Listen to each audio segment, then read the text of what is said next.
പുതിയൊരു വീഡിയോയിലേക്ക് എല്ലാവർക്കും ഹാർദമായ സ്വാഗതം. പിന്നെ എന്തുണ്ട് വിശേഷം? എല്ലാവരും സുഖമായിട്ടിരിക്കുന്നു എന്ന് വിചാരിക്കുന്നു. കളങ്കാവൽ എന്ന ചിത്രം ജിതിൻ കെ ജോസ് സംവിധാനം ചെയ്ത് മമ്മൂട്ടി വില്ലൻ, വിനായകൻ നായകനായ ചിത്രം എന്തുകൊണ്ടും മികച്ച കളക്ഷൻ നേടി മുന്നേറുന്ന കാഴ്ചയാണ് നമുക്ക് കാണാൻ പറ്റുന്നത്. കേരളത്തിൽ മമ്മൂട്ടിയുടേതായ ഒരു 50 കോടി, വേൾഡ് വൈഡ് മമ്മൂട്ടിയുടെ ഒരു 100 കോടി ഒക്കെ തന്നെയാണ് മമ്മൂട്ടി ആരാധകർ സ്വപ്നം കാണുന്നത്.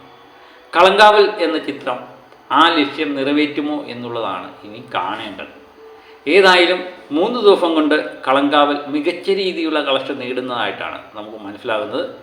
കേരളത്തിൽ തന്നെ നമ്മൾ എടുക്കുകയാണെങ്കിൽ ആദ്യ ദിവസം 4,92,00,000 രൂപ കളക്ട് ചെയ്ത ഈ ചിത്രം രണ്ടാമത്തെ ദിവസമായ ശനിയാഴ്ച 5,02,00,000 രൂപ കളക്ട് ചെയ്തു. മൂന്നാമത്തെ ദിവസമായ ഞായറാഴ്ച 5,56,00,000 രൂപയാണ് ഇത് കളക്ട് ചെയ്തിരിക്കുന്നത്. അങ്ങനെ 15,50,00,000 കേരള കളക്ഷൻ ചെന്ന് നിൽക്കുന്നു. മികച്ച രീതിയിലുള്ള കളക്ഷനാണ്. റെസ്റ്റ് ഓഫ് ഇന്ത്യ കളക്ഷൻ കാണിക്കുന്നത് 3,84,00,000 രൂപയാണ്. അങ്ങനെ ഇന്ത്യ ഗ്രോഫ് 19,34,00,000 രൂപയിലേക്ക് ചെന്നെത്തി നിൽക്കും. മികച്ച രീതിയിലുള്ള കളക്ഷൻ 3 ദിവസം കൊണ്ട് മികച്ച രീതിയിലുള്ള കളക്ഷൻ ഈ ചിത്രം നേടുന്നുണ്ട് എന്നുള്ളതാണ്. തിങ്കളാഴ്ച ദിവസത്തെ കളക്ഷനാണല്ലോ വളരെ നിർണായകം. ഇന്നും പ്രീഫെയിൽ കളക്ഷൻ നോക്കുമ്പോൾ 89,00,000 രൂപയാണ് കാണിക്കുന്നത്. ഇന്നും ഏകദേശം 3 കോടിക്കടുത്ത് കേരളത്തിൽ നിന്ന് കളക്ട് ചെയ്യും എന്ന് തന്നെയാണ് പ്രതീക്ഷിക്കുന്നത്. മണിക്കൂറിൽ 5,000-6,000 ടിക്കറ്റ് മണിക്കൂർ വിറ്റ് പോകുന്നുമുണ്ട്.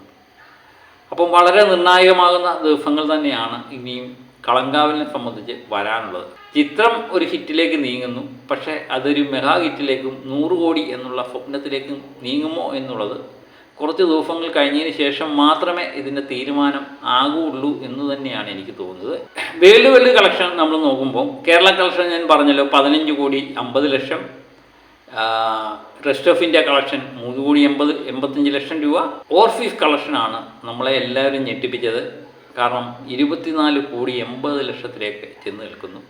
ഇത് ഭൂരിപക്ഷ കളക്ഷനും വന്നിരിക്കുന്നത് ഗൾഫ് മേഖലയിലാണ് എന്നുള്ളതാണ് ഏറ്റവും വലിയൊരു പ്രത്യേകത.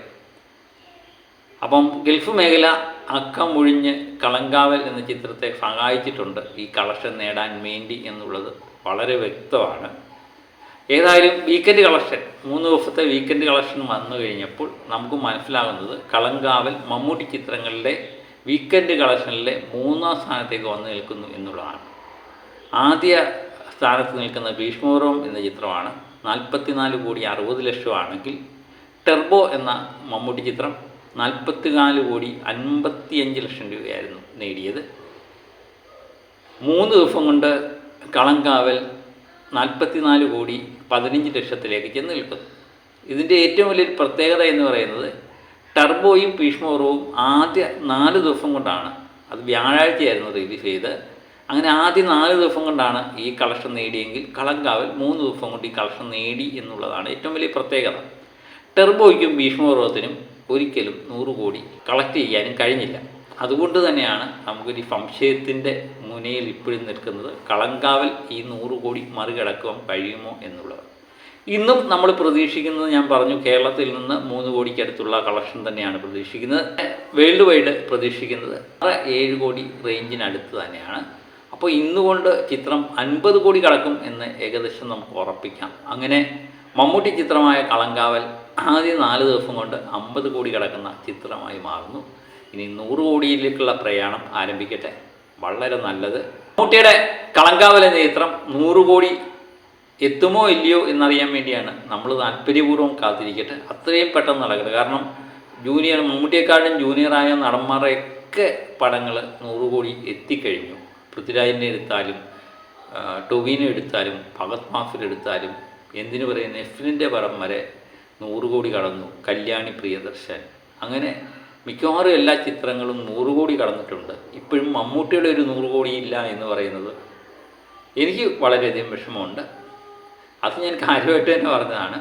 അപ്പോൾ 100 കോടി എത്താൻ കളങ്കാവൽ സഹായിക്കട്ടെ എന്ന് ആത്മാർത്ഥമായിട്ട് ആഗ്രഹിക്കുന്നു. അപ്പോൾ മറ്റൊരു വീഡിയോയുമായിട്ട് വീണ്ടും ഞാനെത്താം. Okay, by.